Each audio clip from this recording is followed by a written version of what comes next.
মেয়েদের যেটা স্বভাব, ভালোবাসবে তোমাকে আর বিয়ে করবে অন্যজনকে। দেখা যাবে ঠিক বিয়ের সময়টা আসবে, তখন বলবে কি বলতো, আমার বাবা জানো তো বলেছিল তুমি ভালো চাকরি না করলে আমার বাবা বিয়ে দেবে না, তাই তো।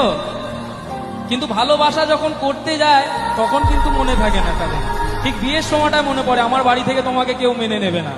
তারপর কি দেখতে পাওয়া যায়, সেই মেয়েটা অন্য একটা ছেলের হাত ধরে বিয়ে হয়ে চলে গেল।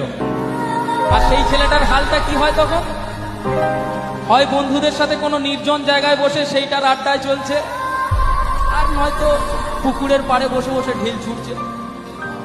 আর মনে মনে শুধু একটা কথাই ভাবে যে যাকে আমি এত জীবন দিয়ে ভালোবাসলাম সে আমার কাছ থেকে চলে গেল, এইভাবে যেতে পারলো কি করে। আর সবসময় ভাবছে মেয়েটাকে কোথায় নিয়ে ঘুরতে যেত, কোথায় কিভাবে বসে আদর করতো, কোলে মাথা রাখতো, সেটা ভাবছে।